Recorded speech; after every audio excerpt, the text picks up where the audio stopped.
Afternoon everyone. So last class में हम लोगों ने देखा था हीट ट्रांसफर में कंडक्शन, है ना, थर्मल इक्विवेलेंट थर्मल कंडक्टिविटी निकालने सीखे थे, और हम लोगों ने जंक्शन का टेम्परेचर के लिए एक्सप्रेशन देखा था, है ना। सपोज कि हमारे पास दो रॉड है,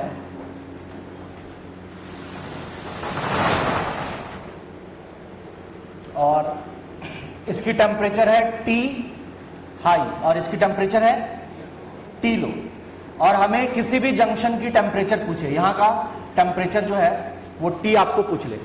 आपको दे रखी है इसकी थर्मल कंडक्टिविटी K1, इसका K2, इसका लेंथ L1 और इसका length L2। Area of cross section दोनों का सेम होगा, A एंड A। तो अगर T का निकालने बोल रहा है टेम्परेचर, जंक्शन का टेम्परेचर, तो हमारे पास क्लू ये है कि जितना थर्मल करंट इधर से पास हो रहा होगा उतना ही थर्मल करंट इस वाले रॉड से पास कर रहा होगा। अब थर्मल करंट जो होता है वो होता है temperature difference divide by thermal resistance, है ना।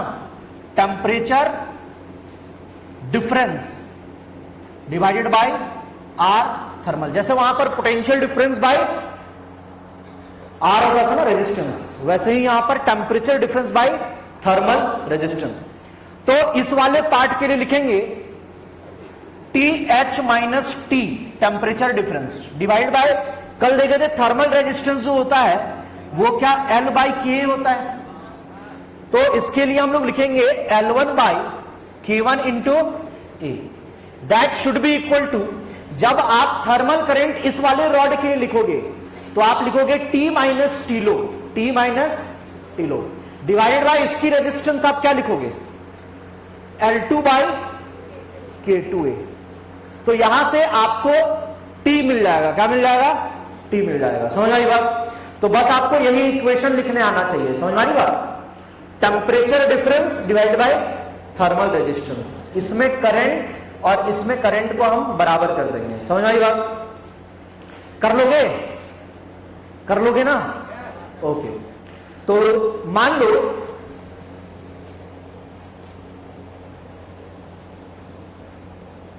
कि इसकी लेंथ है L और इसकी लेंथ भी L है, इसका K और इसका 2K, और इसे हम लोग 100 डिग्री सेल्सियस पे रखे हुए हैं और इसे हम लोग 0 डिग्री सेल्सियस पे रखे हुए हैं। तो जंक्शन का टेम्परेचर बतलाओ। इसका area of cross section A है, इसका भी area of cross section A है।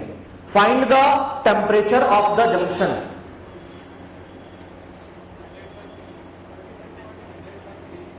कितना? सबको ही करो, इक्वेशन लिखो 100/3।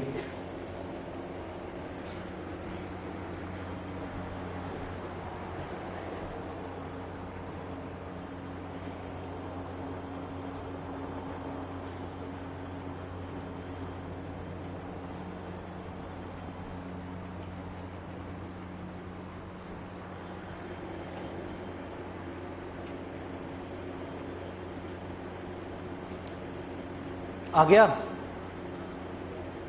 किसका किसका आ गया?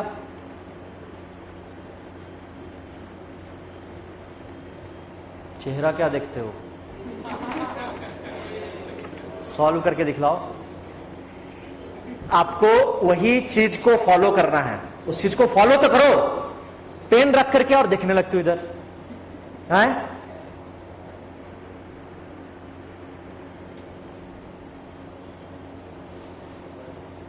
चलो, यहां पर वाला करंट बराबर यहां पर जाने वाला करंट। समझ आई बात? दोनों ही रॉड में करंट आपकी सेम होगी। तो इसके लिए हम लिखेंगे, देखो हाई टेम्परेचर ये है, लो टेम्परेचर ये है, तो temperature difference 100 minus T divided by इसकी रेजिस्टेंस क्या लिखेंगे L upon K into A। That should be equal to, इसमें करंट लिखेंगे तो इसका टेम्परेचर डिफरेंस मतलब T minus 0 divided by L upon 2K into A। तो देखो L A कैंसिल आउट हो जाएगा ना, ये ऊपर जाएगा और K भी कैंसिल आउट हो जाएगा। तो यहां पर आ गया 100 minus T is equal to, ये 2 ऊपर जाएगा तो 2T आ जाएगा। इसको उधर भेज दो तो 100 इज इक्वल टू 3t, बोले तो t इज इक्वल टू 100/3। समझ में आई बात? 100/3।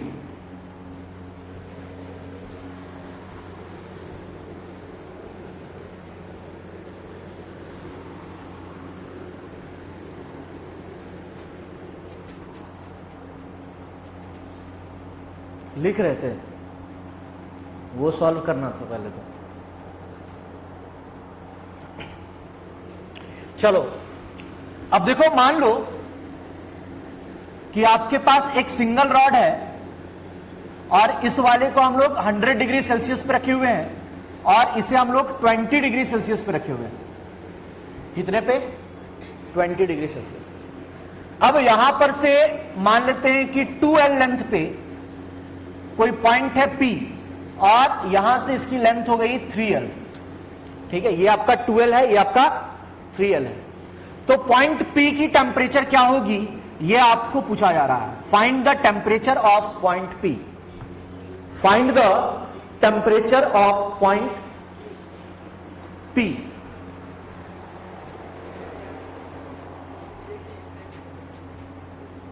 Find the temperature of point P।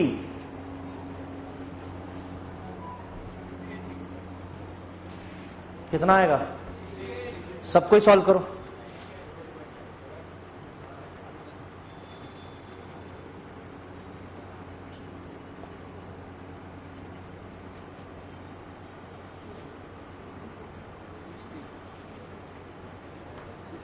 $60 आ गया?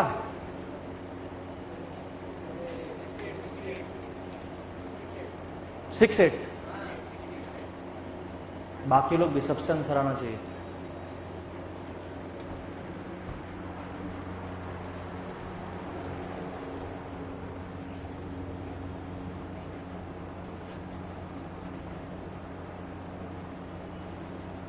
आप लोगों का एक ट्रैक में केटीजी चल रहा है ना, और एक ट्रैक में heat transfer.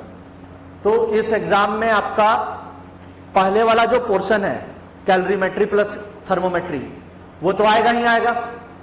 KTG plus heat transfer भी आएगा। समझ में आई बात? केटीजी प्लस हीट ट्रांसफर भी आएगा। ठीक है, हीट ट्रांसफर का ज्यादा पोर्शन रहेगा, है ना। केटीजी और हीट ट्रांसफर का ज्यादा पोर्शन रहेगा और जो कैलोरीमेट्री है उसका थोड़ा कम रहेगा। ठीक है, चलो तो देखो यहां पर भी हम लोग करेंगे कि जितना करंट इस वाले पोर्शन में होगा उतना ही करंट इस वाले पोर्शन में होगा। मान लो इसका टेम्परेचर टीपी, तो आप लिखोगे 100 minus temperature of P divided by इसकी रेजिस्टेंस क्या लिखोगे? 2L बाई के इंटू, क्योंकि रॉड तो सेम है ना, तो इसका कंडक्टिविटी के है तो इसका भी कंडक्टिविटी क्या होगा? के होगा। समझ में आई बात? विल बी इक्वल टू, यहां के लिए हम लोग लिखेंगे तो ये हाई टेम्परेचर पे है TP minus 20 degree Celsius divided by इसके लिए आप क्या लिखोगे? 3L बाई के ए। तो देखो के कट जाएगा, L से L भी कट जाएगा, क्रॉस मल्टीप्लीकेशन कर दो तो 300 minus 3TP is equal to 2TP minus 40। इसको उधर ले जाओ, उसको इधर ले आओ, तो 340 इज इक्वल टू 5TP। तो TP कितना आ जाएगा? कितना आ जाएगा? 68 डिग्री सेल्सियस। समझ में आई बात? निकाल लोगे? किसी भी डिस्टेंस पे अगर आपको टेम्परेचर पूछा जाए निकाल लोगे? आपको दोनों तरफ से करंट को क्या करना है? इक्वेट करना है। समझ में आई बात? लिख लो। किसका किसका आ गया था answer?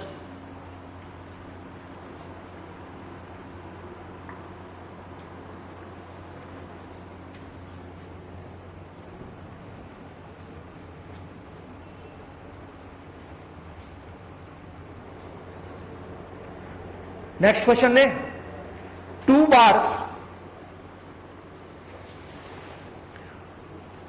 bars of thermal conductivity of thermal conductivity K and 3K, K and 3K, and length 1 centimeter and 2 centimeter, and length 1 centimeter and 2 centimeter respectively, have equal cross-sectional area,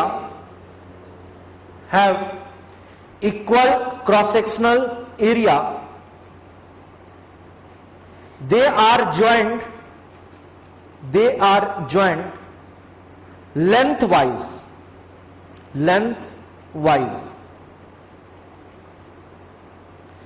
If the temperature of the composite rod at ends is 0 degree Celsius, and 100 degree Celsius, as shown in the diagram, find the temperature of the junction. Find the temperature of the junction.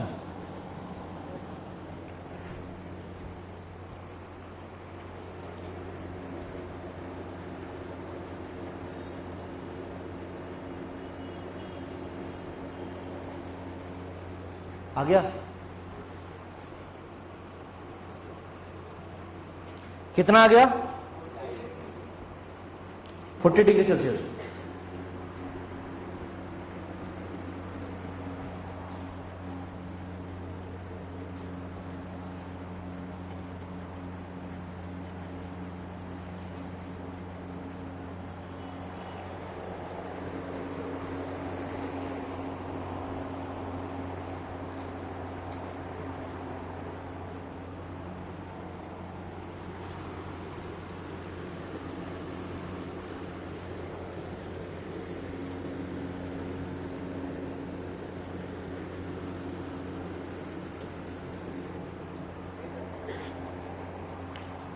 आ गया सबका?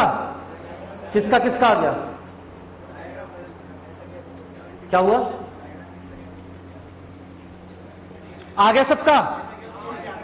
किसका किसका आ गया? और बाकी लोग क्या कर रहे हो तुम लोग? क्या हो गया? नहीं हंस क्यों रहे हो? तो देखो इस बार करंट जो है वो इधर से फ्लो करेगा ना, हाई टू लो। समझ में आ रही बात?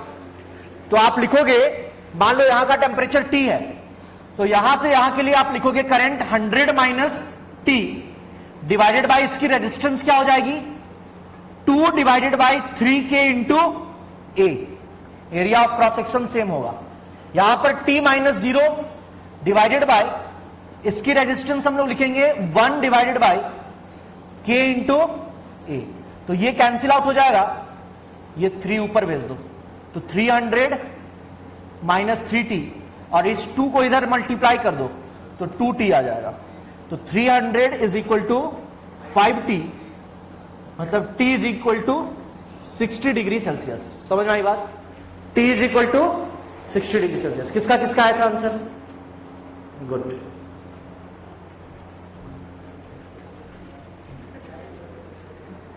ठीक है, चलो।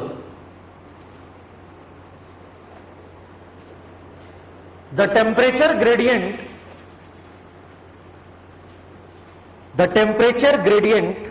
इन a rod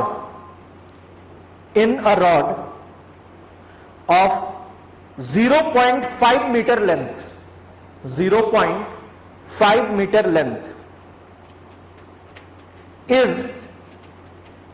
is 80 degree Celsius, 80 degree Celsius per metre.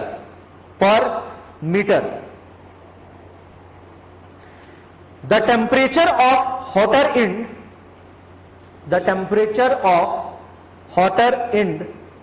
Of the rod is 30 degree Celsius. 30 degree Celsius. Then find the temperature of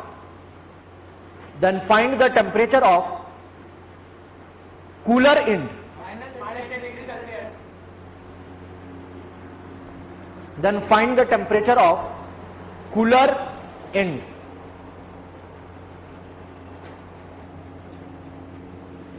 देखो टेम्परेचर ग्रेडियंट का मतलब क्या हो गया, आपको TH minus TL divided by delta x की value दे रखी है 80 डिग्री सेल्सियस. कितनी? 80 डिग्री सेल्सियस. समझ में आई बात? और डेल्टा एक्स बोले तो लेंथ ऑफ रॉड, ये कितना दे रखा है? 0.5. आपको बोल रहा है कि हॉटर इंड जो है वो 30 डिग्री सेल्सियस पे है और लोअर इंड या कूलर इंड का टेम्परेचर आपको निकालना है.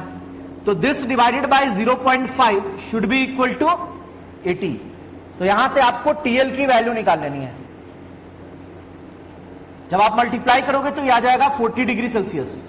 तो TL will be equal to 40, 30 minus 40 हो जाएगा ना, 30 माइनस 40, तो ये हो जाएगा -10 डिग्री सेल्सियस. समझ में आई बात? -10 डिग्री सेल्सियस. तो TH minus TL by delta X is equal to जो भी आपको टेम्परेचर ग्रेडियंट दिया हुआ था उससे हमने इक्वेट कर दिया.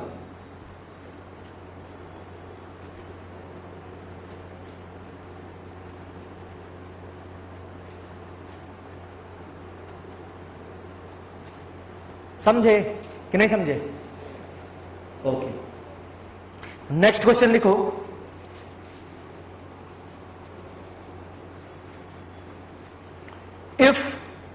if L, K and A are same for the rods given in diagram, find the temperature of the junction.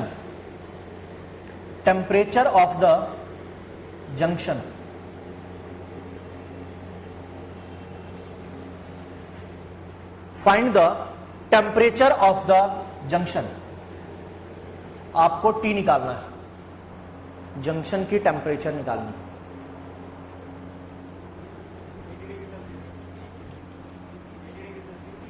80.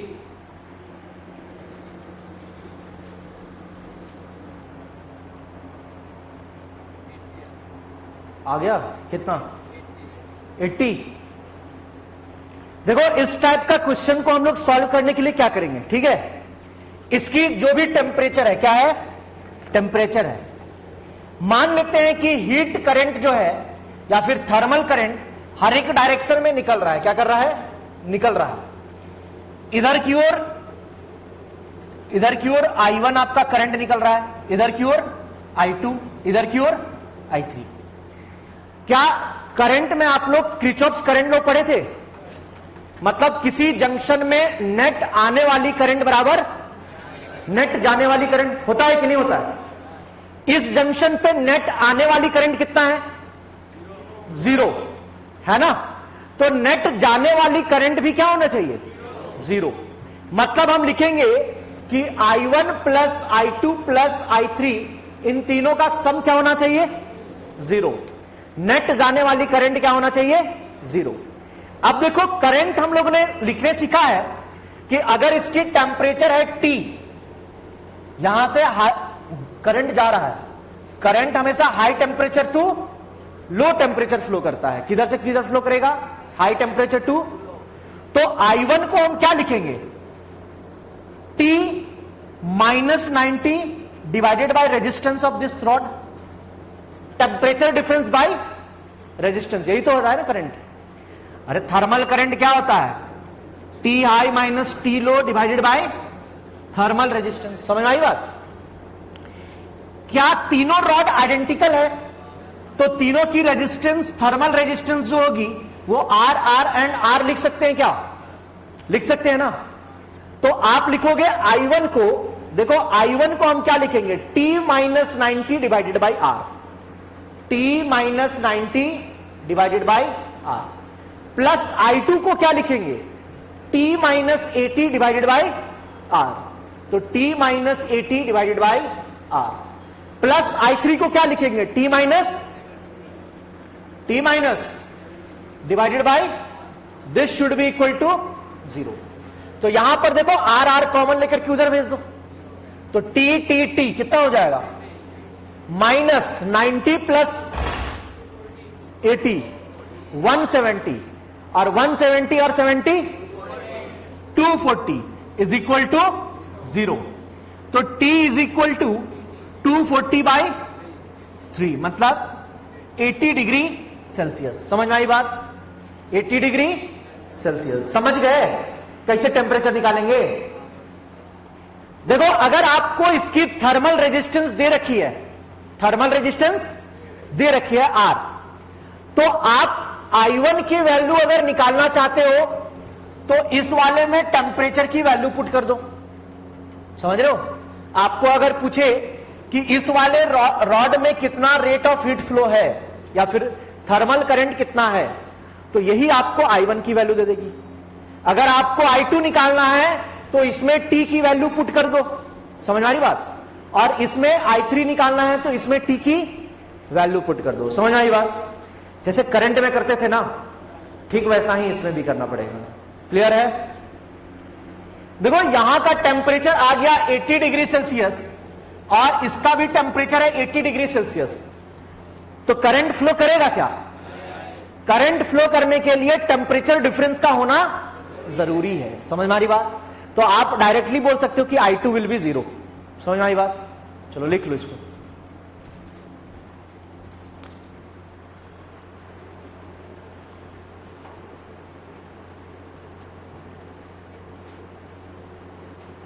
हम लोग जंक्शन का टेम्परेचर मान लिए T, और वहां से सारी के सारी थर्मल करंट्स जो है वो बाहर की ओर निकल रही थी, तो उन सबका सम हो गया 0। अब वैल्यूज पुट कर दिए, T की वैल्यू आ गई 80 डिग्री सेल्सियस। समझ में आई बात? चलो नेक्स्ट क्वेश्चन लिखो। We have 6 wires of equal length,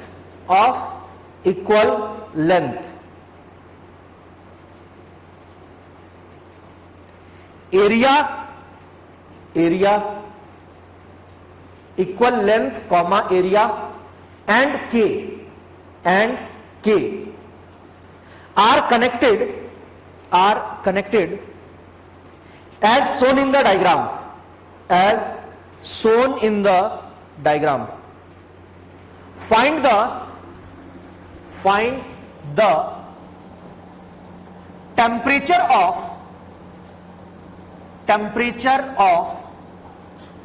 point A and point B. Point A and point B. Find the temperature of point A and point B.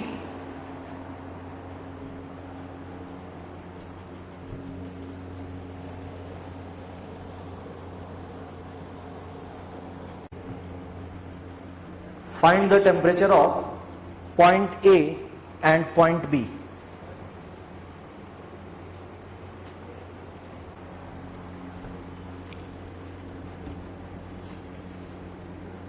$15 कैसे है? कैसे आया 15?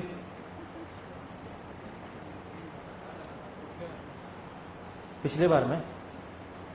चलो देखो, इस वाले रॉड की रेजिस्टेंस R होगी, इसका भी R, इसका भी R, R R R R R, ठीक है? तो अब देखो, हाँ इसमें देखो ना पूरा चिल्लाएंगे, इसे करने बोले तो मजा आता है ना। अब देखो ये तुम्हारा R हो गया, ठीक है, R हो गया है ना। फिर इन दोनों, ये दोनों सीरीज में है ना, तो इसका 2R, ये दोनों भी सीरीज में है तो 2R और 2R पैरेलल में है तो उसका इक्विवेलेंट R। तो यहां से यहां के बीच में ये आपका R हो गया, ये भी R, और यहां से यहां के बीच में R। तो ये पॉइंट A हो जाएगा, ये पॉइंट B हो जाएगा, ये 100 डिग्री सेल्सियस और ये 0 डिग्री सेल्सियस। हमने इस सिचुएशन को इसमें कन्वर्ट कर दिया, समझ में आई बात। अब देखो इसमें आपका नेट रेजिस्टेंस कितना हो गया 3R, है ना। तो इसमें से जो टोटल करंट पास करेगा आई थर्मल पास करेगा, वो आप क्या लिखोगे, टोटल पोटेंशियल डिफरेंस या temperature difference 100 minus 0 divided bye 3R, मतलब 100 बाय 3R, 100 बाय 3R। समझ में आई बात। अब अगर आपको ए की पोटेंशियल निकालनी है, किसकी पोटेंशियल, ए, तो आप इस पॉइंट और इस पॉइंट के बीच में देखो, आप लिखोगे I thermal is equal to 100 minus TA divided by R। दोनों के बीच में रेजिस्टेंस R है ना, इस इक्वेशन को उसके बराबर कर दो। तो 100 minus TA divided by R is equal to 100 by 3R। ये कैंसिल आउट हो गया, इसको मल्टीप्लाई करो, 300 minus 3TA is equal to 100, तो 3TA इज इक्वल टू 200, तो TA is equal to 200 by 3। समझ आई बात। तो सबसे पहले हम लोगों ने थर्मल करंट का इक्वेशन लिख लिया, फिर इस पॉइंट और इस पॉइंट के लिए इक्वेशन लिखे, दोनों को क्या कर दिए, बराबर। समझ में आई बात। अगर हमें B का निकालना है, तो आप यहां से यहां तक के बीच में देख लो। समझ में आ रही बात। आप लिखोगे for B I thermal is equal to T of B minus 0 divided by R। समझ में आ रही बात। और ये वाली वैल्यू भी 100 बाई 3R के बराबर होगी, क्योंकि थर्मल करंट तो सेम है ना। समझ में आ रही बात। तो ये आपका हो जाएगा 100 बाई 3R के बराबर। ये कट कर दो, TB की वैल्यू आ जाएगी 100 बाई 3 डिग्री सेल्सियस। समझ में आई बात। कर लोगे, लिख लो।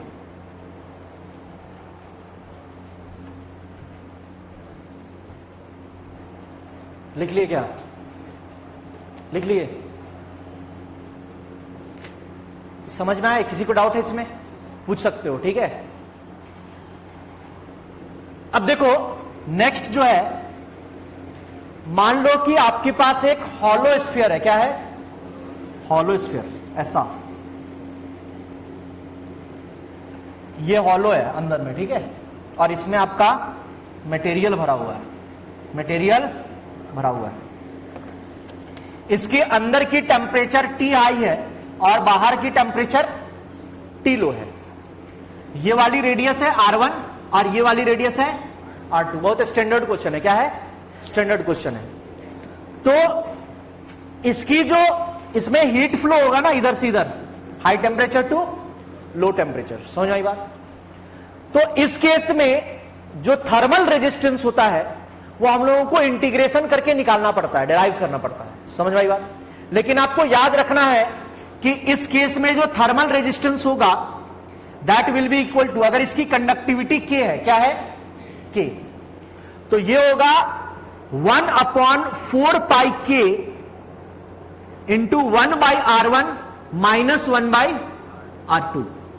1/4 K into 1/R1 minus 1/R2।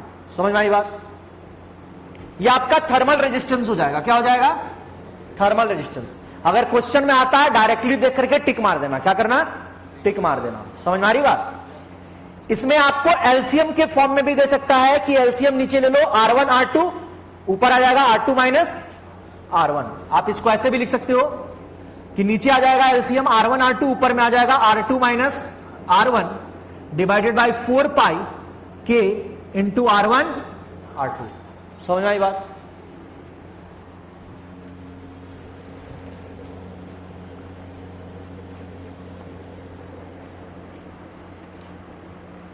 अगर देखो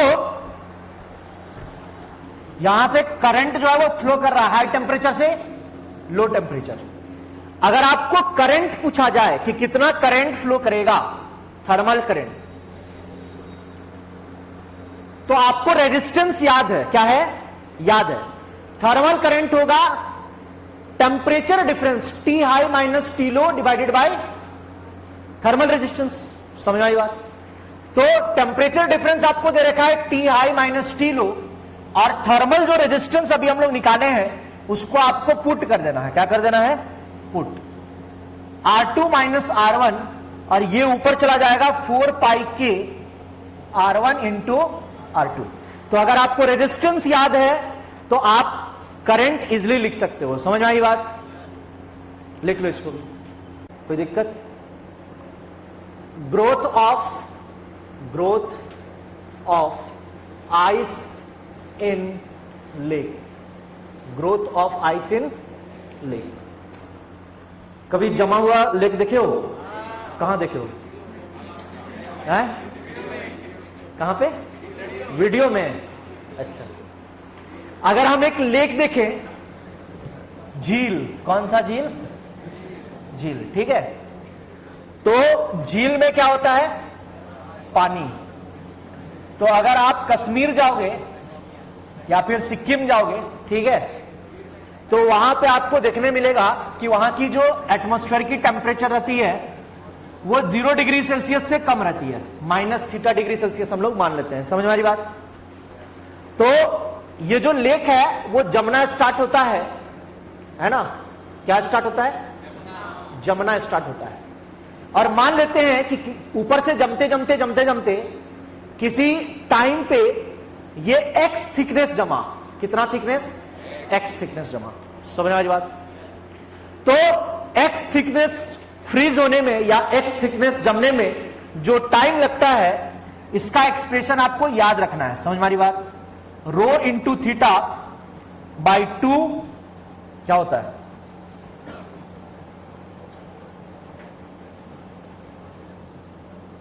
A into L.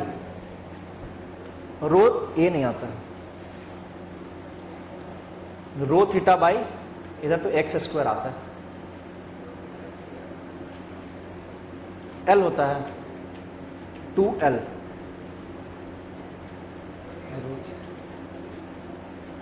Row theta by, नहीं ऐसे नहीं होता है।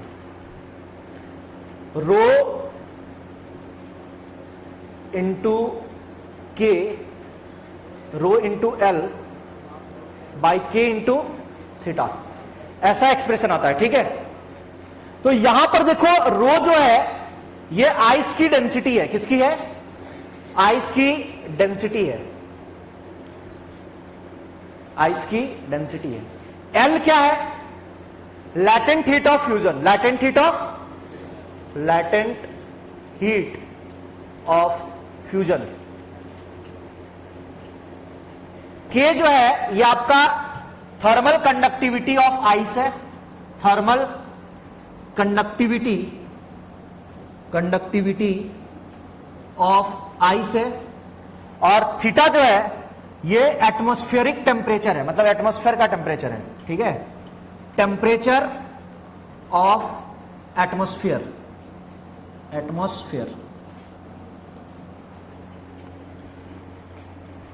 तो एक्स थिकनेस फ्रीज होने में जो टाइम लगेगा वो लगेगा rho into L divide by 2 के into theta into x square. समझ आ रही बात? आपका रो हो गया डेंसिटी, एल हो गया लैटेंट हीट ऑफ फ्यूजन, के हो गया आपका थर्मल कंडक्टिविटी, और थीटा जो है वो एटमॉस्फेयर का टेम्परेचर है। समझ आ रही बात? तो देखो यहां पर इंपॉर्टेंट ये है कि टी जो है वो directly proportional to X square है। T is directly proportional to X square है, ठीक है। सपोज अगर हम बोलते हैं कि आइस को 10 सेंटीमीटर फ्रीज होने में 2 मिनट लगा या फिर 2 आवर्स लगा। कितना आवर्स? 2 आवर्स। लेक जो है वो जम रहा है, ऊपर से 10 सेंटीमीटर जमा, तो उसमें जो टाइम लगा वो 2 आवर्स लगा। कितना? 2 आवर्स, ठीक है। तो 30 सेंटीमीटर फ्रीज होने में कितना टाइम लगेगा? कितना आवर्स? तो हम बोलेंगे T जो होगा वो directly proportional to X square होगा, मतलब T2 by T1 will be X2 by X1 का स्क्वायर होगा। समझ में आई बात? तो T2 बाई T1 आपको 2 आवर्स दे रखा है, X2 आपको कितना बोला है? 30 सेंटीमीटर, और X1 था आपका 10 सेंटीमीटर। तो ये आपका 3 हो गया, 3 या 9, मतलब T2 is equal to 9 into 2 hours, बोले तो 18 आवर्स। समझ में आई बात? क्लियर है? लिख लो।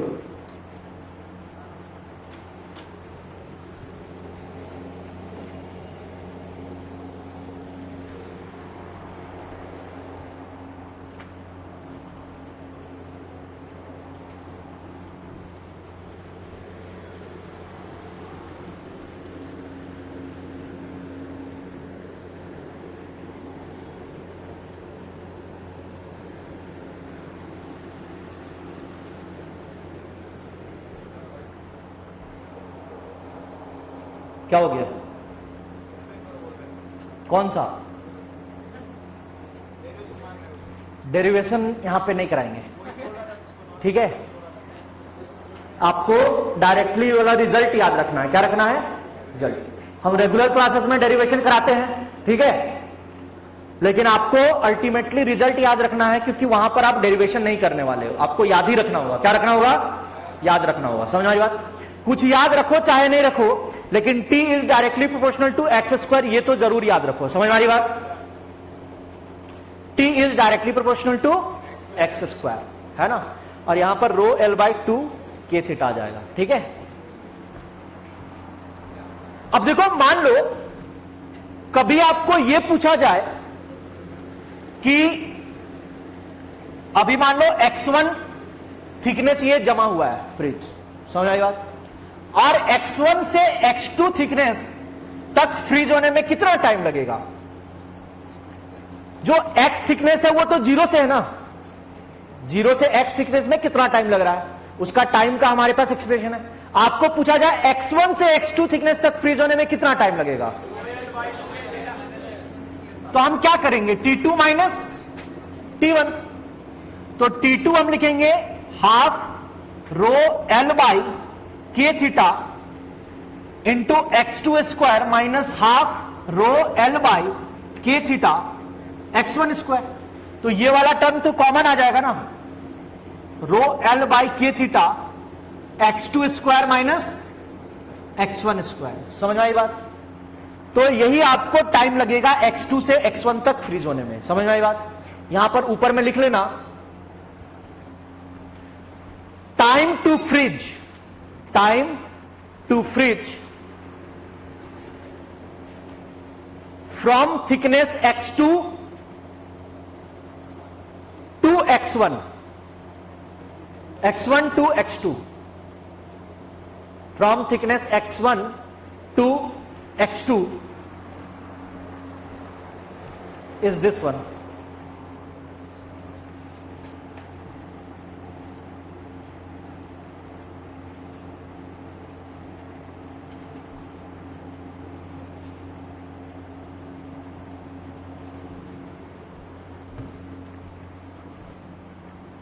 समझ गए कि नहीं समझे?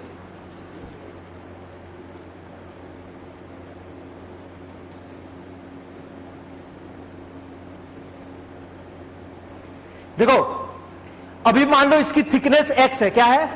x होने में कुछ टाइम लगा होगा, फिर उसकी थिकनेस डबल होने में मतलब 2x होने में, फिर उसकी थिकनेस 3x होने में, उसमें जो टाइम लगेगा उसका जो रेशियोज है वो क्या हो जाएगा? 1:4, क्योंकि स्क्वायर है ना, तो 1:4:9:16। तो थिकनेस डबल होने में, ट्रिपल होने में जो टाइम का रेशियोज होगा that will be equal to 1:4:9:16। समझ में बात? लिख लो स्टेटमेंट कि the ratios of time the ratios of time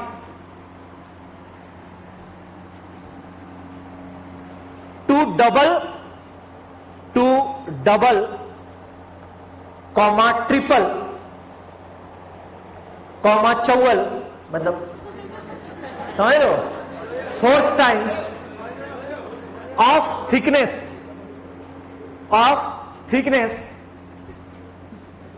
will be 1:4 9 16 कर देना, डॉट डॉट डॉट। समझ में आई बात? तो ये हो गया आपका ग्रोथ ऑफ आइस। किसका आइस? ग्रोथ ऑफ आइस, ठीक है। अब हम लोग आते हैं कन्वेक्शन में। किस में आते हैं? कन्वेक्शन। कन्वेक्शन में क्या होता है कि जैसे मान लो कि यहां पर आप आग लगाए हुए हो, समझ रहे हो? आग लगाए हो, क्या लगाए हुए हो? आग, ठीक है। तो यहां का जो एयर पार्टिकल्स है वो सबसे पहले गर्म होगा और ये ऊपर उठेगा। किधर उठेगा? तो ये ऊपर उठा और साइड से एयर या ऊपर वाला जो एयर है वो नीचे आया। समझ में आई बात? तो यहां पर पार्टिकल्स जो है वो गर्म होकर के खुद एक जगह से दूसरी जगह तक ट्रांसफर हुआ। समझ में आ रही बात? तो यहां पर पार्टिकल्स का ट्रांसफर होता है, पार्टिकल्स का मूवमेंट होता है। समझ में आई बात? दूसरा मैंने लिखवाया था कल कि कन्वेक्शन या नेचुरल कन्वेक्शन। कैसा कन्वेक्शन? नेचुरल कन्वेक्शन तभी होगा जब डेंसिटी डिफरेंस एग्जिस्ट करेगा। क्या डिफरेंस? Density difference. ऊपर वाला जो एयर है उसकी डेंसिटी ज्यादा है, नीचे वाला एयर की डेंसिटी कम है। तो जिसकी डेंसिटी कम है वो ऊपर चला गया और हायर डेंसिटी वाला नीचे आ गया। समझ में आई बात? साथ ही साथ जहां पर ग्रेविटी होगा वहां पर नेचुरल कन्वेक्शन, मतलब अगर मान लो इस रीजन में ग्रेविटी नहीं है, तो ये जो लो डेंसिटी वाला पार्टिकल्स है वो ऊपर नहीं जाएगा और हाई डेंसिटी वाला पार्टिकल्स नीचे नहीं आएगा। समझ में आ रही बात? तो ग्रेविटी फ्री रीजन में आपका नेचुरल कन्वेक्शन नहीं हो सकता है, नेचुरल कन्वेक्शन पॉसिबल नहीं है। समझ में आई बात? ग्रेविटी फ्री रीजन में जहां पर ग्रेविटी नहीं है वहां पर नेचुरल कन्वेक्शन नहीं हो सकता है। अगर आपको इस एयर पार्टिकल्स को यहां से हटाना है तो आपको फूंक मारना होगा। क्या करना होगा? समझ रहे हो? तो फूंक मार के इस पार्टिकल्स को हटाओगे, उसको हम लोग बोलते हैं फोर्स्ड कन्वेक्शन। क्या बोलते हैं? Forced convection. समझ आई बात? तो लिख लो स्टेटमेंट कि natural convection is not possible in gravity free space,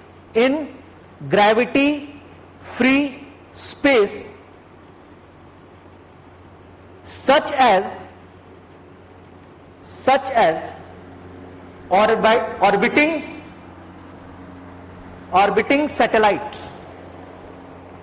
orbiting satellites। समझ में आई बात? क्लियर है? ओके। अब देखो कुछ आपका कन्वेक्शन के कारण जो फिनोमिनाज होते हैं, नेचुरल फिनोमिनाज है ना, उस पे आपको ऑब्जेक्टिव क्वेश्चन पूछा जा सकता है। ठीक है? उसमें सबसे फर्स्ट आता है land and sea breeze, land and sea breezes. क्या होता है ये? है? हवाएं इधर से उधर जाती है। देखो ये आपका समुद्र है, क्या है? सी है। क्या है? सी। तो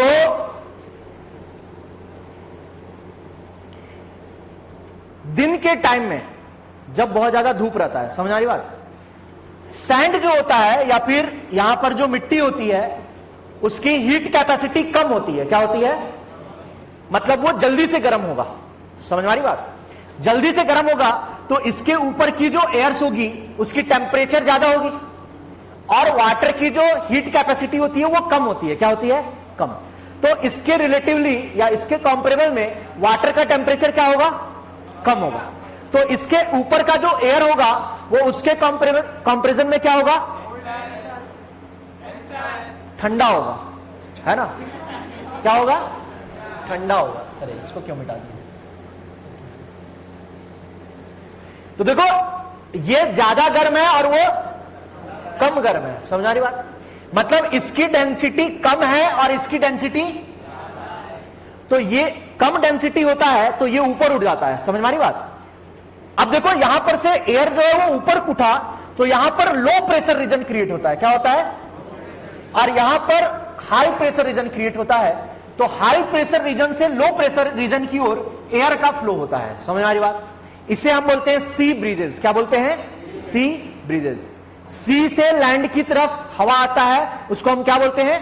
सी ब्रीजेस। तो आप दिन में समुद्र के किनारे या सी बीच में जब जाओगे तो समुद्र से लैंड की तरफ हवा आएगा। This is called sea breezes. समझ में आई बात? रात में क्या होता है? क्या होता है? देखो जो सैंड होता है ना वो जल्दी गर्म भी होता है और जल्दी ठंडा भी होता है। समझ आ रही बात?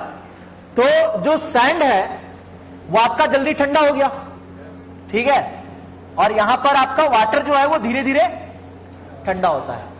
तो इस बार यहां की जो एयर से इसकी टेम्परेचर ज्यादा है और यहां पर की जो टेम्परेचर है उसकी क्या हो जाती है? कम। तो इस बार यहां का जो है डेंसिटी यहां पर कम है और यहां पर डेंसिटी ज्यादा है।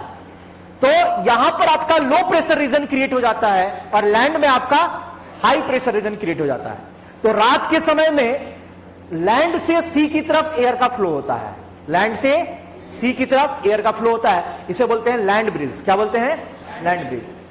तो एयर सी से लैंड की तरफ अगर फ्लो हो रहा है तो उसको हम बोलेंगे सी ब्रीजेस, और लैंड से सी की तरफ फ्लो हो रहा है तो उसको बोलेंगे लैंड ब्रीजेस। समझ आई बात? समझ गए कि नहीं समझे? तो दिन में किधर से किधर फ्लो होगा? सी से लैंड की तरफ, और रात में लैंड से सी। तो इसे हम बोलेंगे, डायग्राम बना लेना, ठीक है?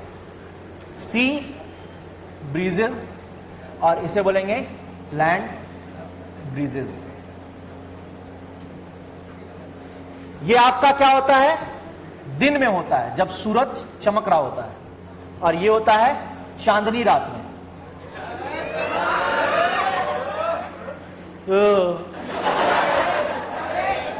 चांदनी इंसानों की तरह रहो, चांदनी रात में। समझ में आई बात? या फिर नाइट में, नाइट में, डे में। लिख लेना इसको। चलो जल्दी जल्दी, और 2-3 पॉइंट है। देखो, trade wind formation, trade wind formation, it is due to the convection. It is due to the convection. होता क्या है कि अर्थ ये है ना, ये उसका इक्वेटर है। क्या है? इक्वेटर, विषुवत रेखा, ठीक है, हिंदी में बोलते हैं। किसमें? तो सन जो है वो इक्वेटर के, इक्वेशन नहीं, इक्वेटर, इक्वेटोरियल रीजन के जस्ट ऊपर रहता है। समझ आ रही बात? तो यहां पर गर्मी ज्यादा पड़ती है, यहां पर गर्मी, और पोलर रीजन में गर्मी कम पड़ती है। तो यहां पर का जो एयर है उसकी डेंसिटी कम होगी ना, क्योंकि टेम्परेचर ज्यादा, और यहां पर की डेंसिटी ज्यादा होगी क्योंकि टेम्परेचर, लेकिन टेम्परेचर कम, डेंसिटी ज्यादा, टेम्परेचर ज्यादा, डेंसिटी। तो यहां का एयर उठा ऊपर, समझे? यहां पर हाई प्रेशर रीजन, यहां पर कन्वेक्शन। समझ में आई बात? कन्वेक्शन में आपको कभी भी न्यूमेरिकल क्वेश्चन नहीं पूछेगा, हमारे सिलेबस में नहीं है। ऐसे ही आपको ऑब्जेक्टिव क्वेश्चन थ्योरेटिकली पूछे जा सकते हैं। समझ में आ रही बात? अब रह गया रेडिएशन, तो हम लोग कल करेंगे रेडिएशन। समझ में आई बात? कंडक्शन हो गया, कन्वेक्शन हो गया, नेक्स्ट क्लास में हम लोग देखेंगे radiation. Thank you very much.